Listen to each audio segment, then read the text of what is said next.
Hey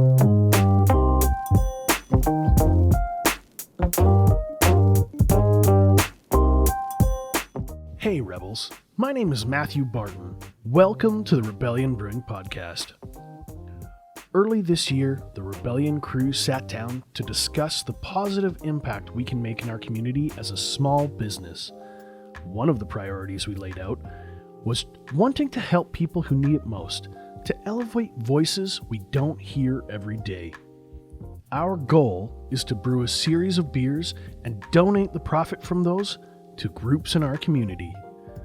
One of the groups we selected to work with is the Regina and Area Sexual Assault Center.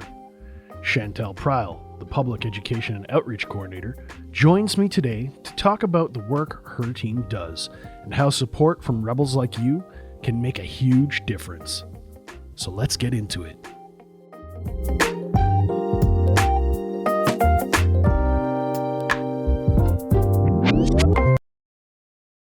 Chantelle, welcome to the show. Thank you so much. Nice to meet you, and thanks for having me. How's it going?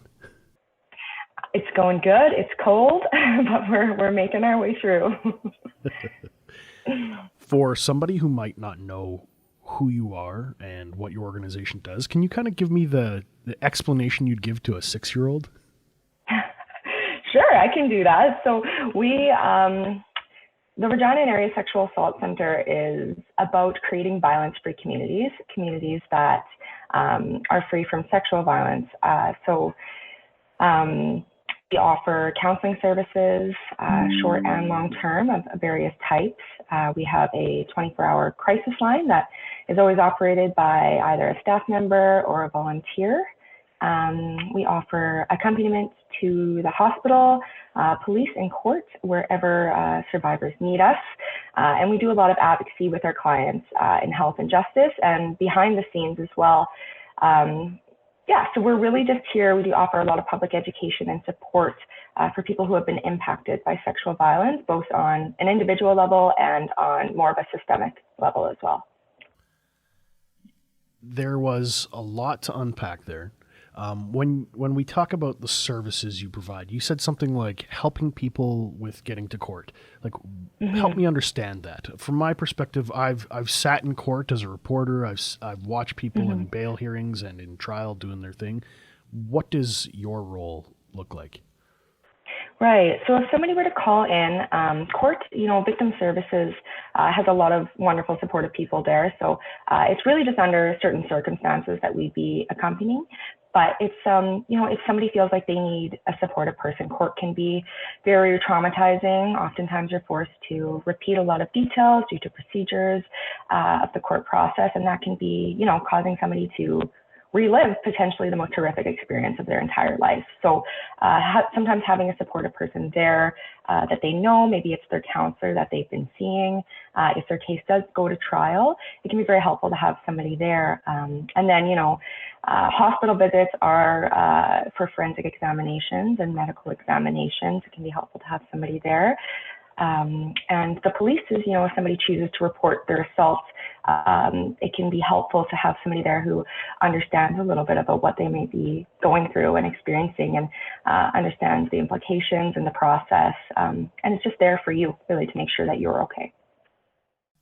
I know when we're looking at it from, say, the perspective of the police, they're trying to collect evidence and make sure what they're collecting and producing is something that a prosecutor can use. So maybe their objectives are much different than the support a person might need who's going through it. Right. How do you unite those two things so the police can maybe do their job a little bit better, but also not cause additional harms? Right. So we have something that's called the Violence Against Women Advocacy Case Review, and that's been a pilot project since 2019. And quarterly, sexual violence advocates go into the police station and review files that have not resulted in a charge for sexual violence, and kind of see, was everything done in order? Was enough evidence collected? What was the timelines? What were the interview styles like? To see, did anything go not according to plan that could have been done better? And because of that, we've come up with a lot of trauma-informed policies and interview guidelines and investigation checklists. And we've been seeing a lot, to credit the RPS a little bit, they have been leaders in the province for this project. The VACR, they've been, welcoming us to come in. Of course, there's always room for improvements in every area, but we're all working together in a more collaborative sense to make sure that survivors do see the justice that they seek, and make sure, at the very least, they're treated with the dignity and respect that they deserve throughout those investigations. When we circle back to kind of the beginning, this talking about sexual assault, it's a really heavy topic. I mean, if there's something as light as a beer podcast, we're coming in and we're saying, let's talk about sexual assault today. And that's a big pill to swallow. So you live with this through work. How do you overcome people's reluctance to kind of tackle this subject matter? Well, it can be really frustrating. It can be really difficult. Sometimes you really do have to kind of check yourself, because all you want to do is erupt with rage. But, a large thing about this work is first asking yourself what happened to this person, as opposed to what's wrong with this person. And oftentimes that can lead you to a more calmer state, right? Like whether we're talking about survivors of violence and how they may be, reacting to the impacts of their trauma, or whether we're talking about people who should be treating survivors with more dignity and respect, often taking a seat back, okay, well, what systems have they been exposed to? How many victim blaming mentalities have they grown up with?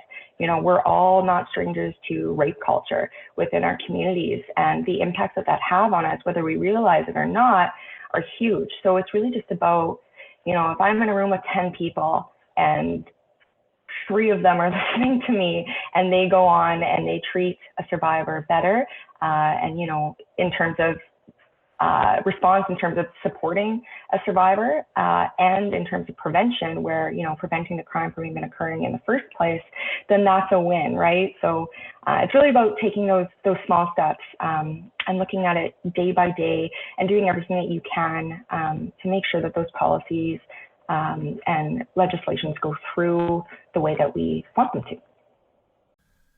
In terms of how it works at the tap room, we're part of bar culture, we're part of pub and restaurant culture, and there has been massive shockwaves. There's been the Me Too movement. There's been a lot of call-outs and trying to hold people accountable, but also taking accountable for our own actions. We brought in Jill Arnott from the University of Regina to talk about workplace harassment and how to protect customers who may be feeling unsafe or threatened by another patron, how to do intervention safely, how to offer ways to de-escalate situations that could be out of hand. What you give me the sense of is your team's kind of plugged into that too. Is that accurate to say? Yeah, I would say that's very accurate. We focus a lot on counseling and support, but we, of course, in the underlying of it all, everything we do is towards the eradication of rape culture, and how can we create safer environments for every person. When it comes to maybe somebody's at the tap room and they've seen something that's not really kosher with them, how can our rebels help? Like, what would be a good tactic? Maybe you saw something that was out of bounds. Right. So there's, a number of things that a proactive bystander can do in situations like that to be a support. And it all depends on the situation and the level of comfortability of the individual who's intervening. So, it can go as far as to go up to the person and say, I heard what you said, this really isn't cool. I think that you should walk away from this person. But of course, not every situation is going to be like that. Is there alcohol involved? Could things get violent? You never really know. So another thing that could happen is, let's say it's a customer. They can always approach a staff member, as well as, another kind of strategic tactic would be to walk up to the person who you feel is being harassed and ask them for something, pretend you know them, or ask them if they can come look at something. Every context is different, right? So those kind of comments would vary, but getting them away from that situation and asking them, I heard what they said, it wasn't cool. How can I help you? Like, is this something that you're uncomfortable with, or am I just reading this wrong? Oftentimes the answer will be yes. And then you can proceed accordingly. Do we need to get the police involved? Do we need to get the staff to remove this person? Or maybe it just means that this person now has an excuse to move to another area of the place that they're in. So there's a few different tactics that you can go about to be a proactive bystander. I really like that list that you just brought forward. That's some of the things that we've actively discussed. Bless her heart, Jasmine, she is brilliant at de-escalation within the tap room. Watching her manage situations, I've just sat there and I'm like, oh man, you're so good at this. And I envy her. I'm like, I wish I was as smart as you in managing this kind of social situation. But I guess I'm still in learning mode, listening mode. And if you had advice for somebody who's working in this space, what would be like a tip that just sticks out in your mind as like, don't forget this. This is essential. Be calm. I know it can be so frustrating and saddening and angering, and all you want to do is explode at this person, but that can escalate a situation so quickly. So it's better to, go into situations like this, putting your emotions aside very temporarily, and just so you can handle the situation and get the person who's affected the most to safety before anything else can happen, because they're, in that line of fire there when it comes to intervening. And oftentimes they'll be like, thank God, like, thank goodness somebody came and helped me. But there's definitely, we don't want an outburst for anybody, for many different reasons. So being calm and handling the situation with, facts and education. Education is the purest form of argument because you can't dispute it, really.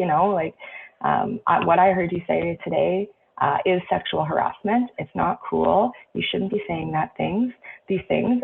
This is a problem within our community, and I'd appreciate it if you stop talking to this person or refrain from saying those comments, and really approaching it in a calmer manner, and potentially even, maybe this person doesn't even realize what they're doing. Maybe it's a rape joke. Maybe it's a sexist joke. Who knows? And if you're uncomfortable with it, maybe it'll make this person take a second look at themselves and think, why do I think this way? Why did I choose to say this? What are the things in my life that influence this mentality, and potentially learn from it and unpack their privilege a little bit more? I've watched another guy say to another dude that's making off-color jokes, he's like, no, we don't make jokes like that here. Right. And it kind of shuts down the permission that person felt to be inappropriate. Right. And he said it's, like you said, very calmly. So when you kind of unpack that, I'm like, oh man, I saw that happen once. Right. When we talk about the work your team does, the intervention, the supports, those kinds of pieces, is there a particular instance that stands out in your mind as this makes my work fulfilling? This is why I tackle this heavy subject matter. Right.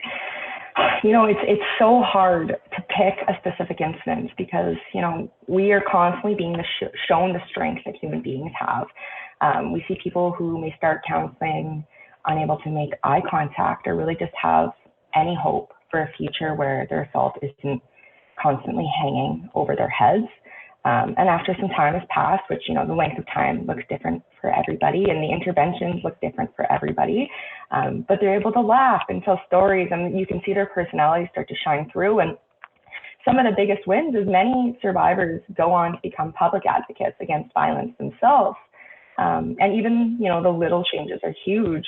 For example, like with our crisis line is completely anonymous, but if a person calls in enough, you start to recognize their stories and their voice. And some, can be stuck, and it can get really easy to be stuck in your recovery. But even then, they're picking up the phone and they're choosing to call us and talk about what they're going through. And that in itself takes so much courage and doesn't go unnoticed. And it's really just a testament to the ability of a survivor to cope with the impacts of sexual violence with appropriate supports from people like the wonderful staff we have here at RSAC. That's really awesome to hear. When I think about how we're collaborating with you, our team is going to be donating $10,000 from the sale of a beer to your team. And we try to explain to our fans, to Rebels, hey, you're making a huge difference just with having a fun with a beer. And it's kind of like, I got to drink a beer and help out. So what difference does it make when Rebels are buying this beer and we get to give this money to you guys? What's that going to do? Right. Well, I think, and a lot of times communities, the old saying, not in my backyard, it's something that, sexual violence isn't something that's typically talked about. Therefore, it's not typically known information how prevalent sexual violence is in Saskatchewan and in Canada in general, of course. So really, my main message would be that sexual violence impacts everyone in one way or another, either through the impacts on a loved one, potentially on a loved one that you aren't even aware of, and it has impacts on society and how you go about your life, catcalling, rape jokes, unequal pay, and the list kind of goes on and on for that normalization factor. And, something that is a powerful thing to recognize is that there's always hope and there's always help for those who may be struggling. So it's really a valuable thing, not only to protect the lives of survivors, but also for, resources in our community and creating a healthy society to better everybody's future. I feel like I have a million questions to ask you, but if we only had one question left, what is it I've missed? What is that essential message you want to get out to my listeners? Yeah, it would definitely be, that there's always hope and that there's always help. And, holding on to those attitudes and beliefs, it would really be starting a conversation, especially, for people who may not be struggling specifically with the impacts. You still can make a difference. It is everybody's responsibility for the eradication of sexual violence and creating safe communities. It starts with the normalization of things that we accept in our everyday life. Some of the things that I mentioned earlier, slut shaming, victim blaming, locker room banter, sexual bragging. And again, the list continues on and on.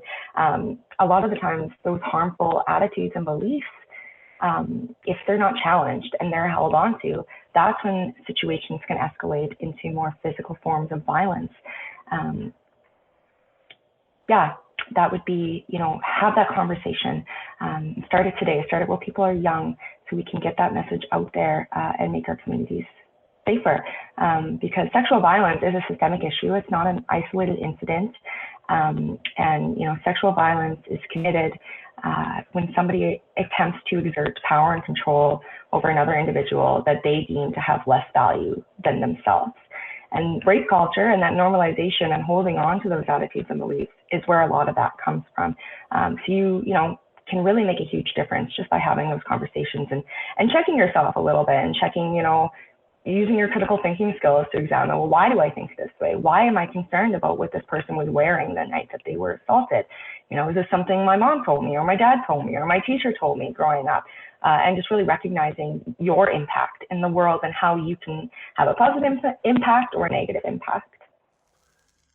I know if you're a guy like me of a certain age, or maybe we grew up in a different kind of culture than it is now, 15, 20 years ago, you looked at pop culture, you looked at media and how we were speaking about women, how we were speaking about how women should be treated in the media, much different. So when you say check yourself, I think, oh man, when I was 15, I said some really dumb off-color stuff. I just cringe. Like, oh, fuck, I can't believe I acted like that. Right. I want to do better now. How do people who maybe are self-reflective enough to go, ooh, back then I said and did something dumb. and maybe they regret it, or maybe they want to change and do better. What advice do you have for people who are willing to do the check? Right. Well, first, it's important to know that we all say dumb things, especially, when we're kids. And, it's just, I think the main thing is to be able to recognize that and move towards a positive impact on your society, and really recognizing the impact that rape culture does have. And, challenge yourself to see things for what they really are, choose to see things how they actually appear. When women, you always hear protective factors like holding keys in your hand and checking in your trunk before you're checking the backseat of your car before you leave. Recognize the things that people have to do in their lives just to feel safe in the communities. And how are you contributing to that? Are you contributing a safe environment? Are you contributing an unsafe appearance of an environment? And just really using your critical thinking skills. If a thought pops into your head that, you perceive as problematic, just really challenging yourself to question that and get outside of the box a little bit, and help yourself unpack some of those messages and those internal biases that we all have grown up with and have been exposed to. None of us are immune to it, but it's important to recognize that survivors are not immune to it either. So the impact that these victim blaming mentalities and this culture has on their lives is huge, and it's huge in the life of everybody that's involved. So really just being mindful and aware and challenging those thoughts before you move forward. I feel like I've got so much good information here, so much to think about going forward. If somebody's listening to this and they're saying, maybe I need to get a hold of Chantelle and her team, where should they go? What should they do? Right. So we have quite a few ways that you can get in contact with us. During business hours, we have our office phone that you can call at 306-522-2777. And our crisis line is available 24/7 for support and for information seeking as well. 306-352-0434. And you can always email us at rsac@sasktel.net. And my personal email is chantelle.rsac@sasktel.net. I do a lot of preparing and delivering presentations, workshops, and trainings for a lot of service providers, students, and the general public. So I'm always happy to be contacted to either provide one of our existing presentations or tailor one specifically to the needs of a group or community or workplace. And you can always find us on our website, reginasexualassaultcenter.ca, and on Facebook and Instagram at RSAC Support. Well, Chantelle, thank you for taking the time today to speak with us and share some of your story. Yeah, thank you so much for having me, Matthew. I really appreciate it.